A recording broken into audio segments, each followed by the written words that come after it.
ಸಾರ್ವಜನಿಕರ ಆರೋಪ ಗೊತ್ತಿಲ್ಲ, ಆದರೆ ನಾನು ಇಷ್ಟು ಹೇಳಲಿಕ್ಕೆ ಇಷ್ಟಪಡ್ತೇನೆ. ಇದು ತಾವು ಸರಿಯಾಗಿ ಹೇಳಿದ್ರಿ. ಇದು ಮೊದಲ ಬಾರಿ ಏನೂ ಅಲ್ಲ. 3 ತಿಂಗಳಿಗೊಮ್ಮೆ 4 ತಿಂಗಳಿಗೊಮ್ಮೆ ಒಂದು ಪ್ರೆಸ್ ಮೀಟ್ ಕಾಲ್ ಮಾಡಿ ಅದನ್ನು ಒಂದು ವೈಯಕ್ತಿಕವಾಗಿ ಅಗೌರವದಿಂದ ತುಂಬ ತುಚ್ಛವಾಗಿ ಹಗುರವಾಗಿ ಮಾತಾಡಿರೋದು ನಮ್ಮ ಗಮನಕ್ಕೆ ಬಂದಿದೆ ಸಹ. ನಾವು ನೋಡಿದ್ದೇವೆ ಮತ್ತು ಕೇಳಿದ್ದೇವೆ.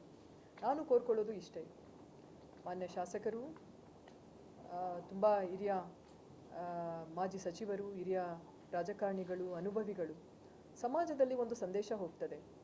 ಒಬ್ಬ ಅಧಿಕಾರಿಗಳು ತಪ್ಪು ಮಾಡಿದ್ರೆ ಖಂಡಿತ ಅವರಿಗೆ ದಾರಿಗೆ ಹೋಗೋ ಹಾಗೆ ಅಥವಾ ಒಂದು ಕಾನೂನಿನ ಚೌಕಟ್ಟನ್ನು ಮೀರಿ ನಾವು ಕೆಲಸ ಮಾಡಿದ್ರೆ ಅದಕ್ಕೆ ಅದರದೇ ಆದ ಒಂದು ನಿಯಮಗಳ ಅಡಿಯಲ್ಲಿ ಅವರಿಗೆ ತಾವು ತಿಳಿಸುವ ಅವಕಾಶ ಖಂಡಿತ ಇದೆ. ಅದನ್ನು ತಿದ್ದುಪಡಿ ಮಾಡಿಕೊಳ್ಳೋದು ಅಥವಾ ನಿಯಮಾನುಸಾರ ಕೆಲಸ ಮಾಡೋದು ನಮ್ಮ ಜವಾಬ್ದಾರಿ ಇರ್ತದೆ. ಅದು ಹೊರತುಪಡಿಸಿ ವೈಯಕ್ತಿಕವಾಗಿ ಮಾನಸಿಕವಾಗಿ ಅಷ್ಟು ಹಗುರವಾಗಿ ಒಬ್ಬ ಅಧಿಕಾರಿ ಬಗ್ಗೆ, ಜಿಲ್ಲಾಧಿಕಾರಿಗಳ ಬಗ್ಗೆ ಮಾತಾಡೋದು ಇದು ಅವರ ಘನತೆಗೆ ನಿಜವಾಗ್ಲೂ ತಕ್ಕದ್ದಲ್ಲ. ಯಾವುದೇ ಅಧಿಕಾರಿ ಇರ್ಬೋದು ಆ ವಿಷಯದಲ್ಲಿ. ನೋಡಿ, ಅಧಿಕಾರಿಗಳು ತಪ್ಪು ಮಾಡಿದರೆ ಅದಕ್ಕೆ ಕಾನೂನಾತ್ಮಕ ಕ್ರಮಗಳನ್ನು ವಹಿಸಲಿಕ್ಕೆ ಎಲ್ಲ ಅವಕಾಶ ಉಂಟು. ದಯವಿಟ್ಟು ಅದನ್ನು ಅವರು ಉಪಯೋಗಿಸಬಹುದು. ಅದು ಬಿಟ್ಟು ವೈಯಕ್ತಿಕ ನೋಡ್ರಿ ಎಂಥ ಶಬ್ದಗಳನ್ನು ಬಳಸಿದ್ದಾರೆ ಅಂದರೆ ನಿಜವಾಗ್ಲೂ ಅದು ತುಂಬಾ ನಮಗೆ ನೋವನ್ನು ಉಂಟು ಮಾಡಿದೆ. ಒಬ್ಬ ಅಧಿಕಾರಿ ನೋಡಿ, ನಾವು ಚಿಕ್ಕವರಿದ್ದಾಗ ಅಂದ್ಕೊಂಡಿದ್ವಿ ಶಿಕ್ಷಣ ಪಡೆದ್ರೆ ಗೌರವ ಕೊಡ್ತಾರೆ ಸಮಾಜದಲ್ಲಿ. ಶಿಕ್ಷಣ ತಗೊಂಡ್ವಿ, ಒಳ್ಳೆ ಉನ್ನತ ಅಧಿಕಾರಿ ಆದರೆ ಗೌರವ ಕೊಡ್ತಾರೆ. ಜಿಲ್ಲಾಧಿಕಾರಿ ಅಂತ ಉನ್ನತ ಅಧಿಕಾರಿ ಸ್ಥಾನದಲ್ಲಿ ಇದ್ರೂ ಸಹ ಅಗೌರವವಾಗಿ ಮಾತಾಡ್ತಾರೆ ಅಂದರೆ ಮತ್ತೆ ಇನ್ನು ಯಾವ ಸ್ಥಾನದಲ್ಲಿ ಇದ್ರೆ ಗೌರವ ಸಿಗುತ್ತೆ ನಮಗೆ? ನಾವೇನಾದ್ರು ತಪ್ಪು ಮಾಡಿದರೆ ತಿಳಿಸಿ ನಮಗೆ. ಖಂಡಿತವಾಗಿ ನಾನು ಕಾನೂನಿನ ಚೌಕಟ್ಟನ್ನು ಹೊರತುಪಡಿಸಿ ನಾವು ಕೆಲಸ ಮಾಡೋಕ್ಕೆ ಬರೋದಿಲ್ಲ. ನಾನು ಅಂತಲ್ಲ, ಯಾವ ಅಧಿಕಾರಿಗಳು ಮಾಡಲಿಕ್ಕೆ ಬರೋದಿಲ್ಲ. ಯಾಕಂದರೆ ಉತ್ತರವನ್ನು ಕೊಡಬೇಕಾಗ್ತದೆ. ನಾವೆಲ್ಲ ಬದ್ಧತೆಯಿಂದ ಕೆಲಸ ಮಾಡಬೇಕಾಗ್ತದೆ. ನಮಗೆಲ್ಲ ಒಂದು ನಿಯಮಗಳಿದೆ. ಆ ನಿಯಮದ ಚೌಕಟ್ಟಿನಲ್ಲೇ ನಾವು ಕೆಲಸ ಮಾಡೋದು ಸಹ. ಅದನ್ನು ಹೊರತಾಗಿ ನಾನೇನು ಮಾತಾಡಲಿಕ್ಕೆ ಇಷ್ಟಪಡೋದಿಲ್ಲ. ಬಟ್ ಕೋರ್ಕೊಳ್ತೇನೆ, ಈ ಥರ ಮಾತಾಡೋದು ಖಂಡಿತ ತಪ್ಪು.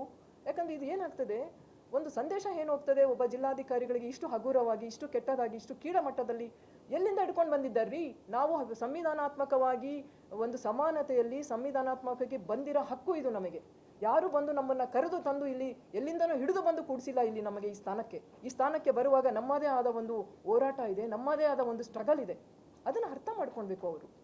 ಈ ರೀತಿ ಕೀಳಮಟ್ಟದಲ್ಲಿ ಮಾತಾಡಿದ್ರೆ ಏನು ನೋಡಿ, ನನಗೆ ಎಷ್ಟೋ ಅಧಿಕಾರಿಗಳು ಹೇಳ್ತಾರೆ, ಅವರ ಬಗ್ಗೆ ಭಯ ಬೀಳ್ತಾರೆ ಮಾತಾಡಲಿಕ್ಕೆ, ಬರವಣಿಗೆಯಲ್ಲಿ ಕೊಡಲಿಕ್ಕೆ ಇದು ಮಾಡ್ತಾರೆ. ಒಂದು ಸಾರ್ವಜನಿಕ ವೇದಿಕೆಯಲ್ಲಿ ಒಬ್ಬ ಅಧಿಕಾರಿಯನ್ನು ಅಷ್ಟು ಹೀನಾಯವಾಗಿ ಕೀಳಮಟ್ಟದಲ್ಲಿ ಮಾತಾಡ್ತಾರೆ ಅಂದರೆ ತಪ್ಪು ಅಲ್ಲ ಇದು?